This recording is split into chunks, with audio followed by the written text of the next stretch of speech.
ang ating ulam mamaya ay magluto tayo ng laswa. Laswa na naman kami guys. Ayan, ang aking aso ay mahilig yan sa mga fresh na sa mga fresh na gulay tulad ng ito. Ewan ko kung okra kakain siya. Ay, kakain din siya ng okra guys. Ayan ang aking aso na isa. Ito yung aming sahog. Mayroon kaming hipon. Yung 1/4 ito guys. Mahal na ang hipon ngayon. Siguro nasa 100 na itong 1/4 ng ganito. Ayan. Minsan 120. Ayan, okay na yan. Masarap na yung sabaw. At saka pampadulas. Hindi ito mawala sa ating laswa. Alam mo yung ito yung tawag sa Tagalog nito, yung saluyot. Yung kasi sa Ilonggo ay ito ng kalimutan ko na rin sa Ilonggo ang ganit, lamhay.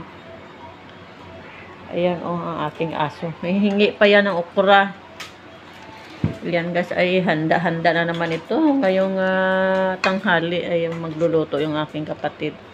Mahilig kasi yan sa mga laswa. Ewan ko ano kakainin itong aking aso. Patula, ewan ko kung kakain siya ng patula. Patula.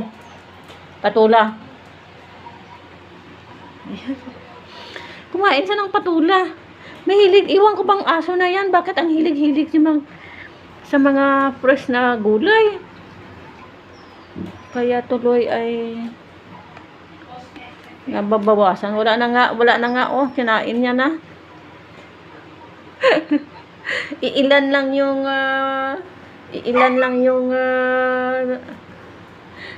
sitaw dito. Wala na. Ano kinain niya? Ay, kinain niya yan guys. Kinain niya yung patula. Ay, ito talaga itong aking aso. Patula. Itong patula, ito maraming patula. Bibigyan ko siya ng patula. Patula ha? Patula. Oh, yung bibi ko. Ayan. Ano na to guys. Pang na ito mamayang tanghali. Ready na yan. Ito ay ilagay ko muna to sa rep. Kasi mamaya pa naman to lulutuin. Wala na yung laman yung aking rep Magmamalingki na naman tayo bukas. Ayan wala na. Ay naku, wala na daw. Tama na yan. Wala na kaming ulam mamaya. Inubos mo na ang patula. Patula. Ayan guys, aywan ko ba bakit ang hilig-hilig ng aking aso daw patula. Sa patula, sa mga gulay. Kaya pag may gulay, lalo yan sitaw at saka kangkong yung favorite niya. Favorite niya yung minsan pag namalingki ako, isang tali na kangkong sa kanya. Pinakain ko ng fresh sa kanya. Yan guys, ay mamaya na natin ito lulutuin. Sa tanghali pa naman, blessed Sunday sa ating lahat. Lagyan ko muna ito ng takip. Ito ay kakakain lang namin din. Ayan siya. Nakakain lang din namin kaya mamaya na kami magluluto. Inihanda na lang uli yung aming lulutuin. See you later guys. Good morning and this Sunday sa atin lahat. Meron na kami sinaing dito ngayon na yung sinaing namin.